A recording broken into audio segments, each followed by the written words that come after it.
Student, आपका स्वागत है इस क्लास में। इससे पहले वाली क्लास में हम लोगों ने श्वसन तंत्र जो है उसके बारे में पढ़ा था।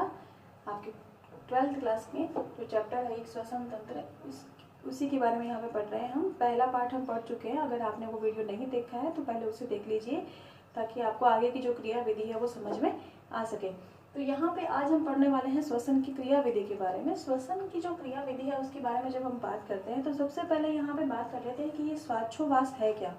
देखो, एक क्रिया होती है श्वसन के अंदर, यानी कि जिसमें हम जो स्वच्छ वायु है उसे शरीर के अंदर ग्रहण करते हैं और जो भी अशुद्ध वायु है यानी कि जो CO2 युक्त वायु है उसे शरीर से बाहर निकालते हैं। तो ये जो दोनों क्रियाएं हैं उन्हें सम्मिलित रूप में कहा जाता है श्वासोच्छ्वास। ठीक है, और इसके अंदर दो क्रियाएं सम्मिलित होती है। पहली क्रिया है निःश्वसन। निःश्वसन के अंदर हम ऑक्सीजन को शरीर में ग्रहण करते हैं, जबकि उच्छ्वसन में हम CO2 को शरीर से बाहर निकालते हैं। तो ये दोनों क्रियाएं होती हैं, सामान्य विसरण क्रिया के द्वारा ये क्रियाएं होती हैं। तो सबसे पहले हम बात कर लेते हैं यहाँ पे निःश्वसन की। तो देखो, निःश्वसन के बारे में बात करने से पहले थोड़ी सी एक स्थिति देख लेते हैं कि जो हमारे फेफड़े हैं वो किस जगह पर होते हैं और कौन कौन सी जो और अंग हैं जो इसके अंदर सहयोग करते हैं। ठीक है, तो यहाँ देखो, फेफड़े जो है वो क्या है, मुख्य श्वसन अंग है हमारा। उसके बारे में हमने उस दिन बात की थी। तो ये जो है वक्षीय गुहा में पाए जाते हैं। वक्षीय जो हमारी गुहा होती है वो एक पिंजरे की तरह कार्य करती है और उसके आगे की तरफ तो होती है गर्दन, पीछे की तरफ डायफ्राम होता है। इसका जो पृष्ठीय क्षेत्र होता है उस पर कशेरुक दंड। देखो, ध्यान रखना हमेशा पृष्ठ क्षेत्र कौन सा होता है। जैसे इस तरह से है तो ये पृष्ठ क्षेत्र होगा और ये अधर तल होगा। तो अगर हम हमारी बात कर रहे हैं मनुष्यों की तो हमारा पृष्ठीय क्षेत्र कौन सा हो गया, पीछे वाला, और अधर तल हो गया ये। ठीक है, तो पृष्ठीय जो क्षेत्र है हमारा, वहां पर इसमें जो वक्षीय गुहा है इसके पृष्ठ तल पर कशेरुक दंड पाई जाती है, जबकि अधर तल पर स्टर्नम पाई जाती है। ठीक है, इस तरह की स्थिति है। ये देखिए, यहाँ पर कशेरुक दंड है, आगे की तरफ स्टर्नम है, ये यहाँ पर डायफ्राम है। ठीक है, और ये जो बीच का भाग है ये वक्षीय गुहा है। ठीक है, तो यहाँ पर जो ये वक्षीय गुहा है इसका जो आयतन बढ़ेगा और घटेगा, उसी की वजह से ये निःश्वसन और उच्छ्वसन क्रिया संपन्न होगी। तो यहाँ पर देखो, इसके अलावा एक और स्थिति होती है, जो पसलियां होती हैं हमारी, जो अस्थि पंजर है उसमें पसलियां होती है। तो वो जो पसलियां होती है उन पसलियों के बीच वाले भाग में जो है अंतरापश्रुक पेशियां पाई जाती हैं। ठीक है, और ये दो प्रकार की होती है। एक तो होती है अंतः अंतरापश्रुक पेशियां और दूसरी होती है बाह्य अंतरापश्रुक पेशियां। ठीक है, ये इस तरह से जो हमारा अस्थि पंजर है उसमें ये पेशियां पाई जाती हैं। ठीक है, क्रॉसित रूप में, और ये दो प्रकार की पेशियां होती है। तो सबसे पहले हम जो है उच्छ्वसन और निःश्वसन दोनों है ना, तो निःश्वसन की सबसे पहले क्रियाविधि देख लेते हैं कि किस प्रकार से ये क्रिया संपन्न कराई जाती है। तो निःश्वसन जो है इसके अंदर एक्चुअल में निःश्वसन क्या है, इसमें हम ऑक्सीजन युक्त वायु को शरीर में अंदर ग्रहण करते हैं, अंदर ले रहे हैं। तो वो वायु शरीर के अंदर प्रवेश करती कैसे है उसके बारे में बात होगी। तो सबसे पहले क्या होता है, जो बाह्य अंतरापश्रुक पेशियां हैं उनके अंदर संकुचन होता है। ठीक है, और उनके संकुचन की वजह से क्या होगा, जो पसलियां होंगी उनमें खिंचाव होगा। जब पेशियों में संकुचन, देखो पेशियां हैं कहाँ, जो दो पसलियां हैं उनके बीच वाले भाग में ऐसे पेशियां हैं। तो उन पेशियों में जब संकुचन होगा तो उसकी वजह से क्या होगा, पसलियों में खिंचाव उत्पन्न होगा, और उस खिंचाव की वजह से क्या हो जाएगा, जो स्टर्नम होगा वो भी बाहर की तरफ जाएगा। ठीक है, ऐसे, और जो डायफ्राम है वो एक चपटे गुंबद की तरह हो जाएगा, डायफ्राम भी ऐसे खींचेगा। ठीक है, तो उस वजह से क्या हो जाएगा, जब ये दोनों स्थिति ये होगी, इधर से स्टर्नम ऐसे खींच रहा है, इधर से डायफ्राम नीचे की तरफ झुक रहा है, तो गुंबद आकार हो रहा है, तो उसकी वजह से क्या हो जाएगा, जो वक्ष गुहा है उसका आयतन बढ़ जाएगा। और जैसे ही वक्ष गुहा का आयतन बढ़ेगा वैसे ही, क्योंकि वहां पर वायु की कमी हो जाएगी, तो इस वजह से क्या हो जाएगा, एक चूषणार्थ बल उत्पन्न हो जाएगा। और ये जो बल उत्पन्न होगा इसकी वजह से वायु शरीर के अंदर फेफड़ों में जो है वो प्रवेश कर जाएगी। तो ऐसी स्थिति उत्पन्न होती है।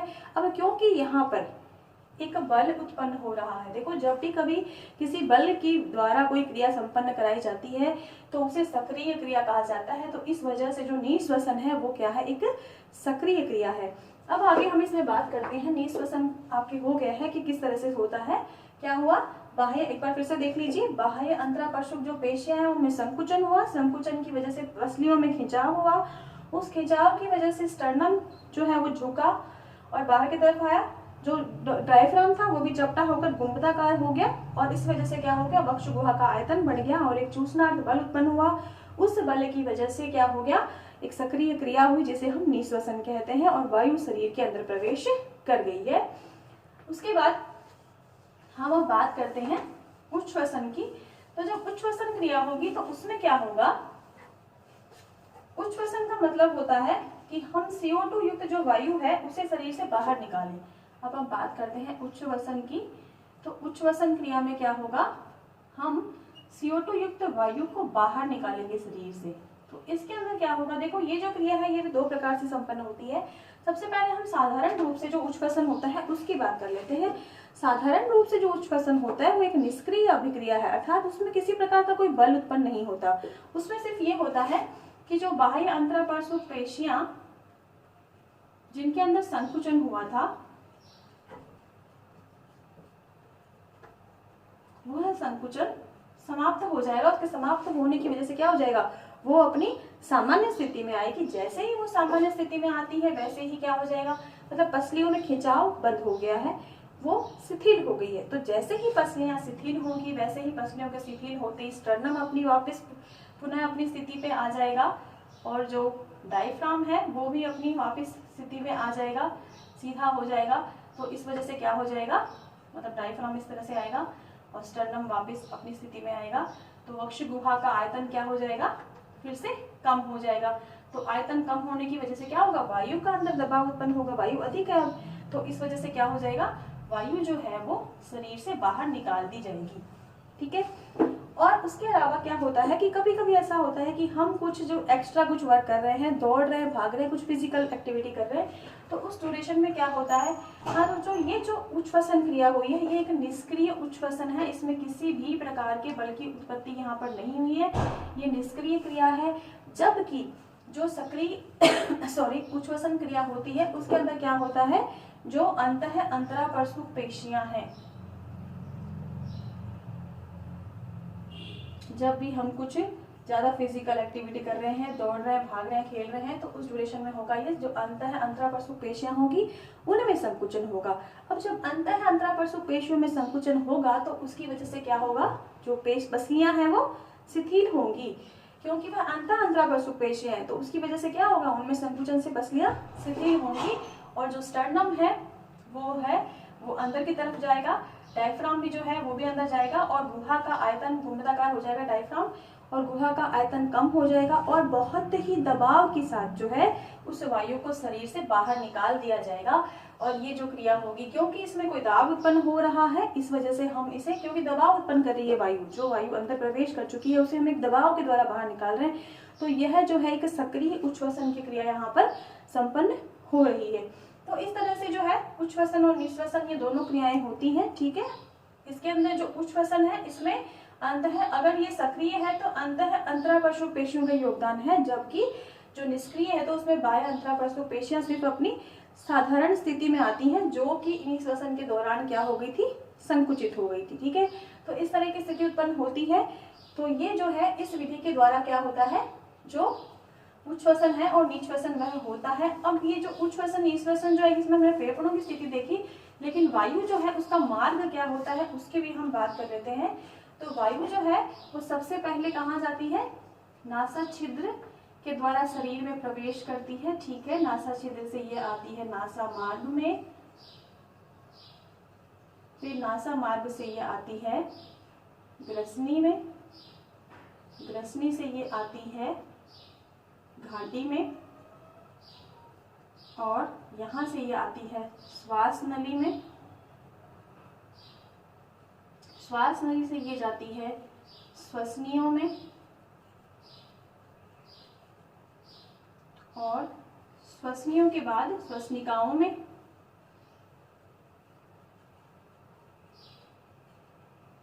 श्वसनिकाओं से ये जो वायु कोपिकाएं हैं इनमें प्रवेश करती है।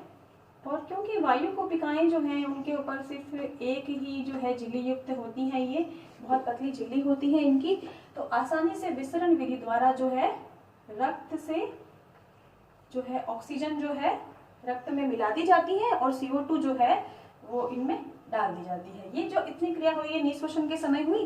अब जब CO2 जो है वो हमने इस वायु कोपिकाओं में जब डाल दिया तो उस वजह से क्या हो जाएगा, इनमें CO2 की मात्रा बढ़ गई, और साथ ही क्या होगा, जो उच्छ्वसन की क्रिया होगी तो उसकी वजह से क्या हो जाएगा, अब बिल्कुल विपरीत क्रिया होगी, यानी कि जो है वायु कहाँ जाएगी, वायु कोपिकाओं से श्वसनिकाओं में, श्वसनिका से श्वसनियों में, श्वसनियों से श्वास नली में और यहाँ से फिर घाटी में, फिर ग्रसनी नासा मार्ग से होते हुए नासा छिद्र के द्वारा शरीर से बाहर निकाल दी जाएगी। तो इस तरह से जो है यह क्रिया संपन्न होती है और जो है इसमें वायु का मार्ग ये रहता है। अब मैं इसे मिटा देती हूँ। तो यहाँ देखो, हमने अभी जो है बात कर ली निःश्वसन और उच्छ्वसन की क्रियाविधि के बारे में। इसके बाद में जो फेफड़े हैं उनकी जब हम कार्य को जब देखते हैं तो उस कार्य को देखते हुए जो है उसकी कार्य क्षमता का जब हम मापन करते हैं तो उस मापन के लिए एक यंत्र काम में लिया जाता है जिसे कहा जाता है स्पाइरोमीटर। ध्यान में रखिएगा, जो फेफड़े हैं उनके कार्य का मापन करने के लिए स्पाइरोमीटर जो है इस यंत्र का इस्तेमाल किया जाता है। जो हमारे फेफड़े हैं वो जो कार्य करते हैं उसको मापने के लिए जो है कुछ आयतन और कुछ क्षमताएं जो है उनका मापन किया जाता है। तो 4 प्रकार के तो आयतन होते हैं और 4 प्रकार की क्षमताएं होती हैं।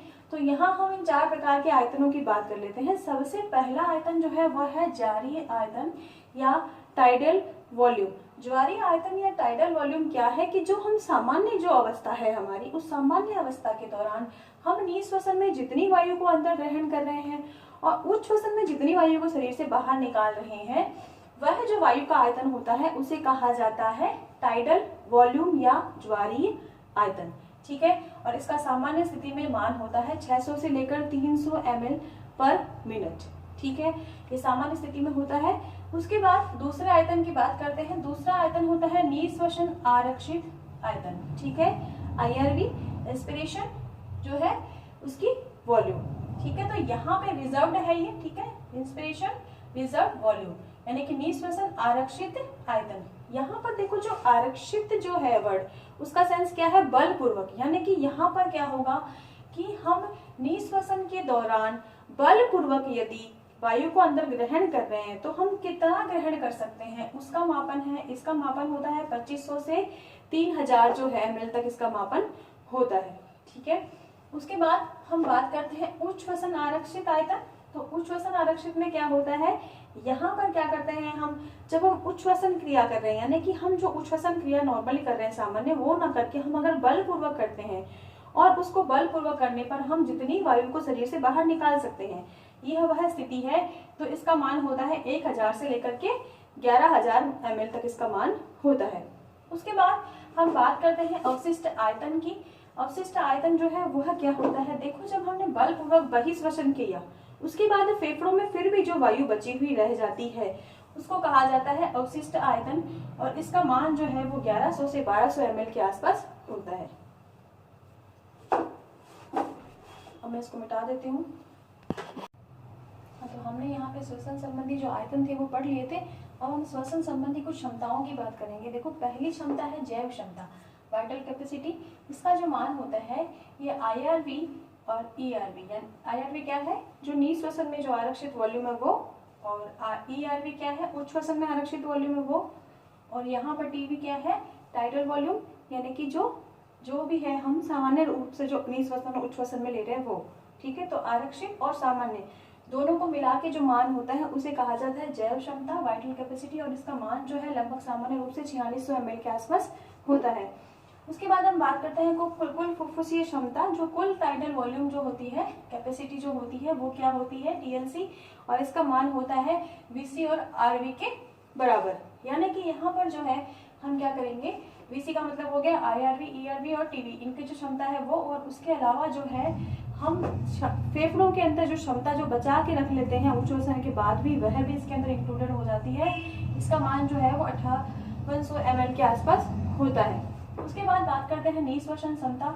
तो निःश्वसन क्षमता जो है उसके अंदर हम जो सामान्य रूप से जो निःश्वसन में ले रहे हैं वो हो जाएगा ना, तो वो भी हो जाएगा, और साथ में क्या हो जाएगा, जो हमने आरक्षित रूप से लिया वो, तो यहाँ पे क्या हो जाएगा, टाइडल वॉल्यूम प्लस IRV इसके अंदर इंक्लूड हो जाएगी। इसका मान होता है 3500 के आसपास। उच्छ्वसन क्षमता की जब हम बात करते हैं तो यहाँ पे इसके अंदर जो है हम आरक्षित रूप से उच्छ्वसन में जो आयतन ग्रहण कर बाहर निकाल रहे हैं वो, उसके अलावा जो टाइडल वॉल्यूम है वो भी इसके अंदर इंक्लूडेड होती है। तो इसका मान जो है वो हो जाता है 2500 से 3000 के आसपास। उसके बाद कार्यात्मक अवशिष्ट क्षमता है वो क्या है, उसका मान होता है ERV प्लस RV। यानी कि यहाँ पे क्या होगा, ERV मीन्स हो गया कि हम बलपूर्वक जो फेफड़ों में जो क्षमता जो है हम बाहर निकाल रहे हैं जो उच्छ्वसन वो, और RV का मतलब हो गया कि हमने जो है हमारे बलपूर्वक उच्छ्वसन के बाद भी फेफड़ों में जो वायु की मात्रा बचा के रखनी है वो, तो उसे हम कहते हैं कार्यात्मक अवशिष्ट क्षमता, और इसका मान जो है वो लगभग 2300 ml के आसपास होता है। तो आज हमने जो है श्वसन की क्रिया विधि पढ़ी, उसके अलावा जो है श्वसन में जो है फेफड़ों की जो क्षमता है उसके बारे में, और जो आयतन है उसके बारे में जो है आज हमने पढ़ा। आगे की जो है बात वो हम कल करेंगे, और इसी तरह से जो है क्लास को देखते रहें और सब्सक्राइब करते रहें। Thank you.